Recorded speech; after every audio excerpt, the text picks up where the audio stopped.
Orixá Ori. Ori é o único que te acompanha além desta vida. É o único orixá que acompanha o seu devoto nesta e além desta vida. Quer entender direitinho esse assunto? Fica aqui.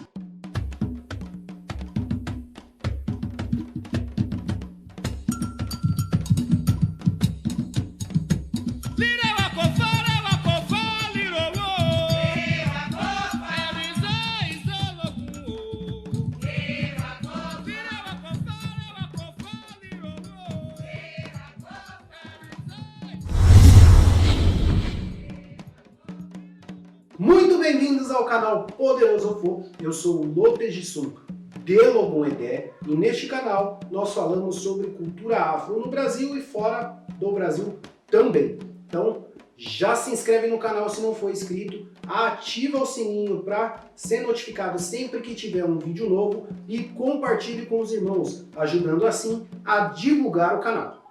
Hoje, como eu disse, nós vamos falar sobre Orixá Ori. Vamos falar aí uma lenda de Ori e vocês vão entender o porquê que Ori acompanha o seu devoto além desta vida. Olorum, Olodumaré, chamou todos os orixás para uma reunião para decidir qual orixá iria acompanhar o seu devoto até o fim da vida e além dela. Então Olorum chamou lá os orixás e perguntou, né? Qual de vocês pode acompanhar o seu devoto pelo vasto campo, pela terra, pelo mar, numa viagem sem volta? Xangô, guerreiro, destemido, já levantou a mão e falou: opa, eu aqui, ó, eu consigo, eu posso. E Olorum falou: então, tá ok, Xangô, então você vai acompanhar o seu devoto pela terra, pelo mar, uma viagem longa, cansativa e sem volta. Quando chegar na porta, na cidade de seus pais, em Cossô, vai ser oferecido a você o melhor dos ageuns: quiabo, camarão, cebola. Depois que você terminar de comer, Xangô, o que você vai fazer? E Xangô falou: olha, depois que eu estiver farto, eu volto para casa.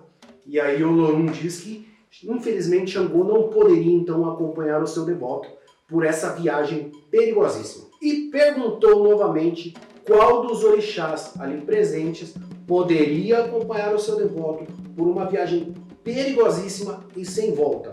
Oiá, a guerreira, forte, destemida, desbravadora, diz que poderia então acompanhar os seus devotos. E aí, mais uma vez, Olorum perguntou: Oiá, depois que você acompanhar o seu devoto, passar por todos os perigos, enfrentar todos os perigos da vida terrena e chegar na porta da casa de seus pais em Irá, vai ser-lhe oferecido o melhor dos ageuns. Então, depois de todo o sofrimento, você vai comer, beber, se divertir. Depois disso, o que você vai fazer, Oiá? E Oiá respondeu que depois que estiver farta, ela poderia voltar para casa. Olorum diz que Oiá também não poderia acompanhar o seu devoto até a jornada final e além desta jornada. Mais uma vez, então, Olodumaré perguntou qual dos orixás ali presentes poderia acompanhar o seu devoto por essa jornada perigosíssima e sem volta. Foi quando Oxalá, o deus do pano branco, o deus das coisas brancas, diz que poderia então acompanhar o seu devoto, né, nessa viagem perigosíssima. Olorum então disse a Oxalá: quando chegar a Ifon, na casa de seus pais, será-lhe oferecido uma canjica maravilhosa. Você vai comer e beber e poder descansar também dessa viagem cansativa, muito longa. E depois que tudo isso acontecer, o que você vai fazer, Oxalá? E Oxalá disse que depois que estivesse ali bem alimentado, né, estivesse hidratado e descansado desta viagem, ele poderia então voltar para casa. E Olorum diz que Oxalá não poderia então acompanhar o seu devoto por essa viagem. E mais uma vez, Olorum perguntou qual dos orixás presentes poderia acompanhar o seu devoto por essa viagem e não mais retornar. Foi quando Exu, o mais humano de todos os orixás, diz que ele sim poderia acompanhar o seu devoto, que ele iria fazer e cumprir essa missão. E Olorum disse a Oxalá que quando chegasse no reino de Queto, na casa de seus pais, seria oferecido a Exu bodes, cabras, galo, galinha, farofa, tudo que Exu mais gostava, com bastante pimenta. E depois de tudo isso, o que você vai fazer, Exu? E Exu, obviamente, disse que depois de bem alimentado, descansado, estivesse bem tranquilo, poderia retornar para sua casa.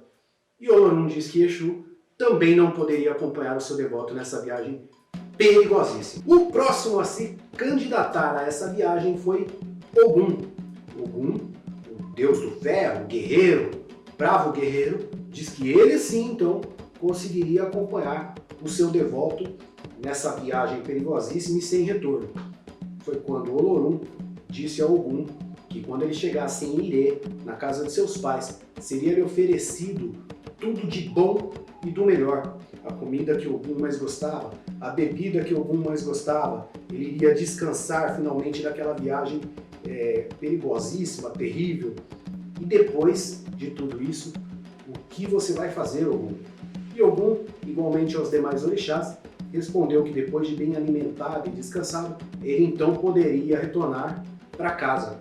E Olodumaré disse que Ogum não poderia acompanhar o seu devoto nessa viagem. Foi quando Oxum se levantou, a mais esperta dentre o panteão ali africano, né, uma das mais espertas, se levantou e disse que ela então acompanharia o seu devoto nessa viagem sem volta.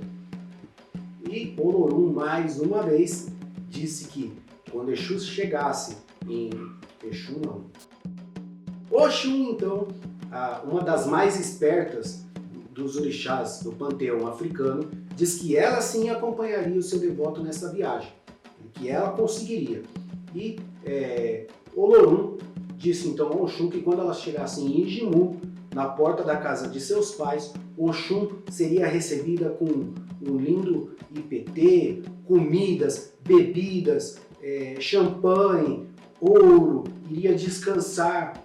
E depois de tudo isso, o que Oxum faria? Oxum diz que depois da viagem, quando ela chegasse então lá em Ijimu, na casa de seus pais, estivesse bem alimentada, estivesse descansada, ela então, enfim, poderia retornar, né, ao Orum.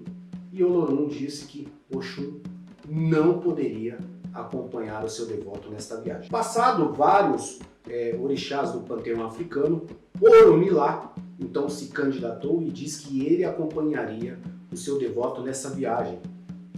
Olorum, igualmente os demais orixás, disse a Orumilá que quando ele chegasse em Kiti, na porta da casa de seus pais, seria-lhe oferecido toda a comida, toda a bebida, ele poderia descansar finalmente, depois da grande viagem, e perguntou a Orumilá, depois de tudo isso, o que ele faria. Orumilá, igualmente aos demais orixás, mas muito sábio, disse que depois que ele tivesse alimentado, tivesse finalizado a viagem com o seu devoto, ele sim poderia retornar ao Orum. E Olorum disse que Orumilá também não poderia acompanhar o seu devoto nesta viagem. Foi quando o orixá Ori diz que acompanharia o seu devoto nesta viagem, que ele sim conseguiria. Olorum perguntou então o que ele faria depois que chegasse na casa de seus pais, fosse-lhe oferecido a melhor comida, a melhor bebida, fosse-lhe oferecido descanso, e Ori disse que acompanharia o seu devoto até o fim, que ele não beberia, que ele não comeria sem que o seu devoto estivesse presente.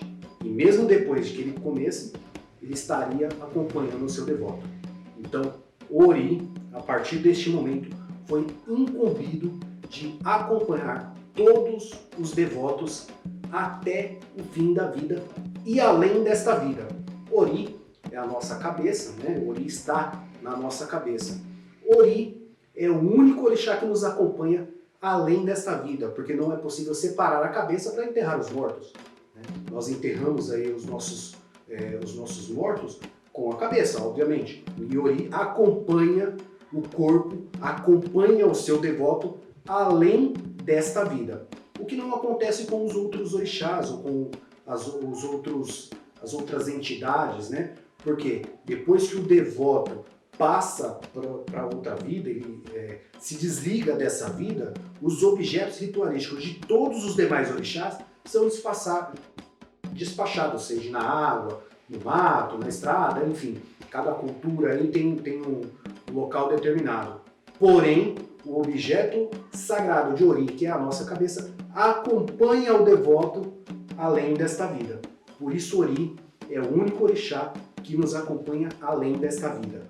O que Ori disser que tem que ser feito é determinado e pronto. Nenhum outro orixá pode mudar isso, porque cada devoto tem o seu próprio Ori. Por isso é importante cuidar de Ori, ter um Ori Odara e não um Ori Buruku, um Ori ruim. Quando nós damos o Bori, que é dar de comer a cabeça, mesmo depois do Bori, o Ori continua conosco.